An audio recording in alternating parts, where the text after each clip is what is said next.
que TF1 a été amené à faire un sujet et avait ce sujet sous la main qui parlait de nous et pour lequel la chaîne n'a pas estimé devoir nommer l'entreprise. Or, bon, c'est vrai que c'est une entreprise qui s'est comportée de manière, enfin, dont les dirigeants se sont comportés de manière délinquante. Il s'agit d'un délit. Donc, on ne prend aucun gant dans ce pays en ce moment pour nommer, désigner à la vindicte et solliciter la morale la plus rigoureuse pour condamner le moindre fait de violence, le moindre écart à une sorte d'orthopédie qu'on nous prescrit.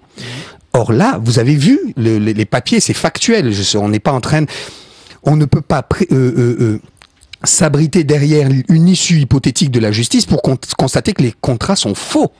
Et qu'il y a des faux en écriture. Donc l'aéroport de Paris est une entreprise détenue à majorité par l'État. Donc c'est fait au nom de l'État. En plus, il y a quand même une autorité administrative qui a été sollicitée. C'est là que je trouve que c'est grave. Une autorité administrative qui a été sollicitée. 3 syndicats de l'entreprise qui sont parfaitement au courant et qui ont même collaboré pour certains à ce fait, et nous allons les poursuivre parce que nous n'allons laisser personne de côté. Voilà dans quelle situation on se trouve. Moi, je pense qu'une entreprise abrite à un moment donné des comportements prohibés, c'est dans l'ordre et dans la nature des choses.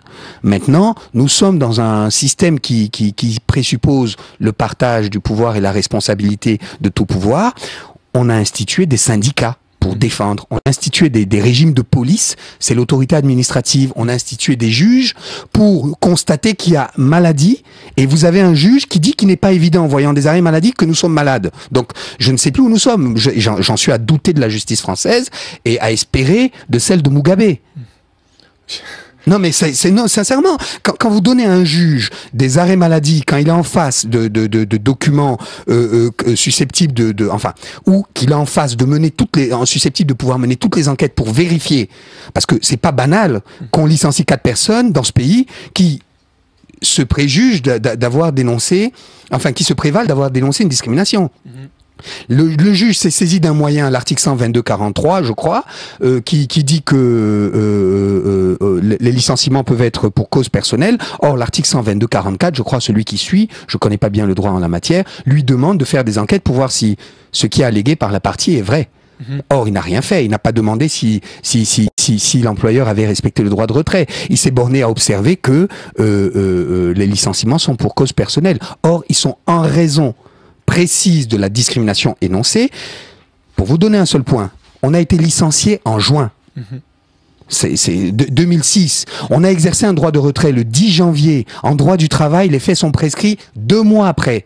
Ça n'a pas écorché l'esprit, le neurone du juge de penser que nous étions en face d'une voie de fait.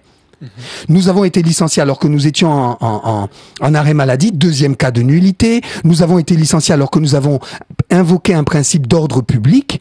Alors on dit qu'on ne critique pas les décisions de justice. Moi, je voudrais aller en prison pour critiquer celle-là. Parce que je ne vois pas pourquoi on devrait accepter tout et n'importe quoi.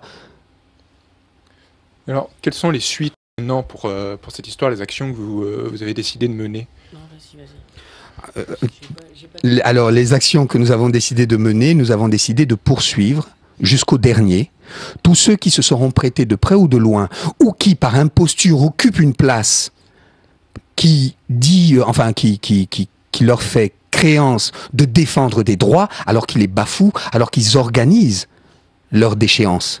Notamment les syndicats. Parce qu'aujourd'hui, 3 syndicats que je ne vais pas nommer ici ont, de mon point de vue, collaboré de manière active ou passive à ce fait. J'ai interpellé au niveau des confédérations nationales 2 d'entre eux, au niveau de ceux qui s'occupent précisément de ces questions. Je n'ai jamais, avec accusé-réception, je n'ai jamais obtenu de réponse. Et ensuite, 2 de mes collègues ont interpellé un autre syndicat. On n'a toujours pas obtenu de réponse. Maintenant, on va interpeller les candidats à la présidence de la République, le patron du MEDEF qui dit que on a signé trop Mon entreprise a signé une charte pour la diversité au moment précis où elle me discriminait. Donc ce sont des labels et ce sont des postures. C'est de la communication. C'est de la communication à peu de frais. Et en général, ça cache souvent quelque chose. Je voudrais simplement vous montrer quelque chose pour vous montrer jusqu'où on va dans... Je ne sais pas si c'est la suffisance ou l'assurance. Nous sommes une entreprise, comme toute grande entreprise, nous avons un système d'affranchissement du courrier. Il y a des routines de vaguemestre 2 fois par jour et nous avons donc mis à la disposition de la Poste un timbre par tampon. Voilà le mode nominal du postage des lettres. Donc un tampon tout simple. Voilà. Ça, voilà 2 courriers relatifs à notre licenciement. Ce sont les lettres de congé de premier entretien. Et tous mes camarades vont recevoir Spirou. Et moi, je recevrai un timbre relatif à l'esclavage. Voilà, donc mémoire de l'esclavage et de son abolition. Parce que je ne sais pas si les téléspectateurs peuvent bien voir. Donc toi, tu as un timbre particulier qui est certes en mémoire de l'abolition de l'esclavage, mais qui, dans ce cas-là, est quand même d'une ironie très douteuse. Et très douteuse, déjà, parce que la première anomalie, c'est que quelqu'un a payé ce timbre de sa poche. C'est pas normal. Oui, c'est vraiment un geste volontaire. Voilà, un geste volontaire. Deuxièmement, la personne a fait 3 allers-retours entre l'endroit où nous travaillons au Parc Central jusqu'à l'aérogare d'Orly. De sa poche, en fait, de son carburant. Ensuite, il a quand même pris le soin de choisir des timbres dont au moins un évoque mon origine. Je me suis posé la question, sincèrement, qu'est-ce qui peut gouverner un esprit pour aller dans de tels méandres? Et je me suis rappelé que lorsque j'ai été mis en difficulté par mon RRH qui est venu me bousculer, je lui avais demandé de plus me parler sur le ton péremptoire avec lequel il me parlait, et je lui avais dit que nous ne sommes plus en 1492. Et je pense que ça, c'était une réponse. On m'a ramené en 1492. Mais c'est très bien. D'accord. Est-ce que tu as quelque chose à rajouter? Non. Bon. Ben, merci beaucoup, alors. Est-ce que je peux juste passer une petite annonce et remercier déjà la chaîne, le plateau, et ensuite demander aux gens de se mobiliser pour cette cause qui est emblématique. C'est pas pour nous, on se bat pour une cause maintenant. On va se battre. On s'est battu déjà pour nos intérêts. Maintenant, on se bat pour une cause. On passe le 12 avril devant le Conseil de prud'homme.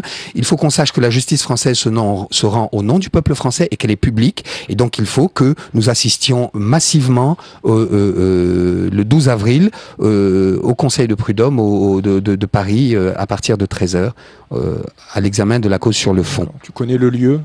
C'est le 27 rue Louis Blanc, métro Louis Blanc, et nous sommes soutenus par un comité de soutien qui est en train de se constituer pour essayer de porter cette lutte dans la durée, parce que Aéroport de Paris fait le pari du pourrissement et du tarissement des ressources. De ce côté-là, on va mutualiser les intérêts et dans 10 ans, nous serons encore là. D'accord. Ben, c'est bien. Eh ben, bon courage. Je vous remercie. Et merci pour votre liberté. Alors, on avait après... oui, j'avais prévu, voilà, Michel Dupont, qui vient de nous rejoindre.